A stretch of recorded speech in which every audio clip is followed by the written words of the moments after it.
તુલસી, આવું ક્યાં સુધી રહેશે હે? ગઈકાલે તને જે આઘાત મળ્યો એ હું સમજી શકું છું, પણ આ ગોરાબાએ એમની મેલી વિદ્યાના જોરે પોતાની જાતને બચાવી લીધી. છેવટે થયું તો ઈ જ ને જે એમને જોઈતું હતું. પણ તારી ને મારી લાગણીઓનું હું આ ગોવિંદના હત્યારાને સજા તો નો જ મળી ને.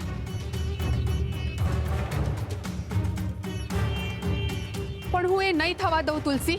જેણે અપરાધ કર્યો છે એને સજા મળીને જ રહેશે.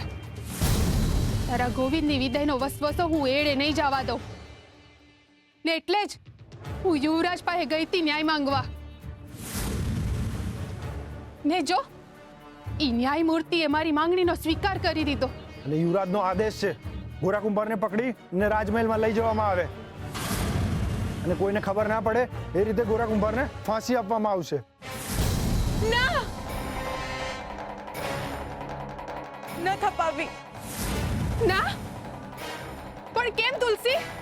તારે તારા દીકરાના ખૂનીને સજા ન થપાવી? ના તુલસી, તું આમ અચાનક ફરી જાય એ ન હાલે હો. આમાં મારે જ નીચે જોવાનું થાય ને. અરે તે કાલે કહ્યું તું એટલે હું યુવરાજ પાસે ગઈ હતી ફરિયાદ કરવા. મને માફ કરી દો. ગઈકાલે મારી અંદરની ભાવનાઓએ વેગ પકડ્યો હતો. એ મારી ભૂલ હતી. ભગતે મારા બાળકની હત્યા કરી છે, પણ એના બદલામાં હું એમનો જીવ તો ન લઈ શકું. જે પીડા એમણે મને આપી છે એ પીડા હું એમને ન દઈ શકું. એ મારા ભરતાર છે, ધણી છે. તમે લોકો જાઓ અહીંયાથી. હું અને ભગત અમને બેવને એકલા મૂકી દો. અમે લોકો અમારા બાળકની યાદો સાથે જીવી લઈશું. પણ છોડી દો ભગતને, છૂટો કરી દો એમને.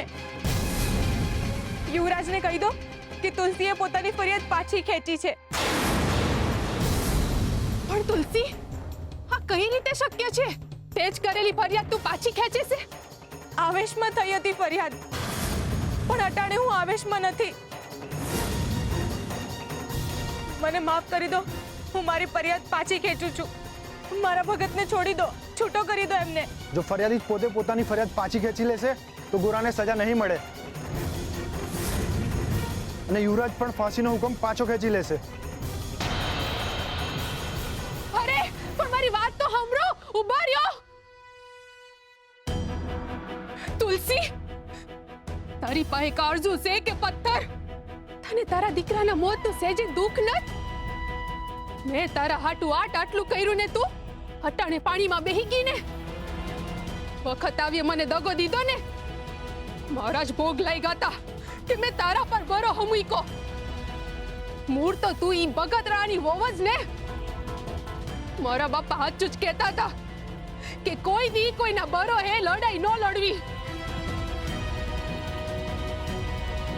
પણ કઈ વાંધો નહીં, ભોગવીશ. તારા આ નિર્ણયની સજા તું ઈ ભોગવીશ. વખત આવે બહુ કપરું પડશે તને.